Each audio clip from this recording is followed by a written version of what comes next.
Hello students, let us discuss question number 5 for exercise 5.3. Now in this question we are given that the first term of NAP is 5 and the last term of NAP is 45. The sum is 400 and we have to find the number of terms. Now in this question we have to find the number of terms and the common difference. So first of all जो भी हमारे पास components है वो हमें given जो लिखते हैं ए हमारे पास 5 गिवन है एंड लास्ट टर्म जिसे हम एल से डिनोट करते हैं दैट इज़ 45. एन हमारे लिए क्वेश्चन मार्क है और डी भी हमारे लिए क्वेश्चन मार्क है. अब हमें पता है कि एस एन के हमारे पास दो फार्मूलाज अवेलेबल होते हैं, तो अगर हमारे पास लास्ट टर्म अवेलेबल है तो कैलकुलेशन थोड़ी आसान करने के लिए हम ये वाला फार्मूला यूज़ करते हैं n/2 a+l. सो ये वाला फार्मूला अप्लाई. अब हमारे पास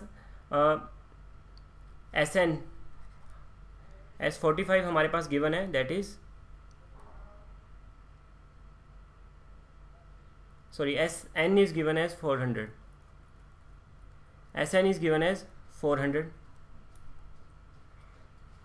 सो SN की जगह पे हम 400 पुट करेंगे, N की जगह पे जो भी हमें फाइंड करना है वो वैल्यू आ जाएगी. A की वैल्यू हम 5 पुट करेंगे, L की वैल्यू हमारे पास 45 है. सो बाय दिस वे जब हम इसको सॉल्व करेंगे हम n की वैल्यू निकाल सकते हैं.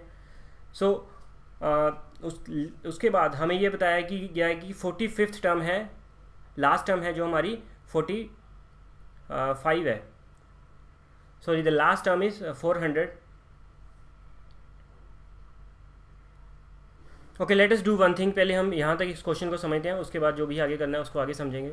फर्स्ट ऑफ ऑल हमने यहाँ पे जो भी कंपोनेंट्स हैं वो लिखे हैं, उसके बाद फॉर्मूला अप्लाई किया है and what we have done we have find the value of n is equal to 16. अब हमें पता है कि टोटल नंबर ऑफ टर्म्स एक सीक्वेंस के अंदर कितनी है, वो हमारे पास 16 है. ये जो सीक्वेंस की टोटल टर्म्स हमारे पास लास्ट टर्म हमारी वो 16th होगी. So now what we have to find the common difference. So common difference find करने के लिए अगर हमारी लास्ट टर्म 16th टर्म है and we know that last term का हमारा जो फॉर्मूला होता है that is a + 15d. 16th term के हमारी कौन सी होगी, a + 15d होगी. एंड नाउ लास्ट टर्म हमारे पास गिवन है वो क्या है हमारे पास 45 और a की वैल्यू हमारे पास ऑलरेडी अवेलेबल है दैट इज इक्वल टू 5 + 15 और इंटू d हमें क्वेश्चन मार्क है. तो इस तरह से हम ये अपना जो भी क्वेश्चन है इसको सॉल्व आउट कर सकते हैं. So let us understand the answer. Okay इसको मैं थोड़ा सा इरेज कर रहा हूँ, यहाँ पे इसको मैं रेक्टिफाई करता हूँ. यहाँ पे फॉर्मूला ऐसे लिखा होगा a + an is equal to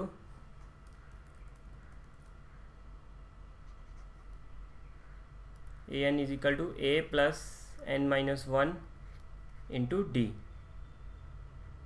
सो आप फार्मूला के बेसिस पे भी कर सकते हो या फिर डायरेक्टली भी लिख सकते हो कि 45th term is equal to 16th term is equal to a + 15d. So again हमारे पास इक्वेशन बन जाएगी, इसको सॉल्व आउट करेंगे तो हमारा आंसर आ जाएगा 8/3 विच इज़ आवर आंसर.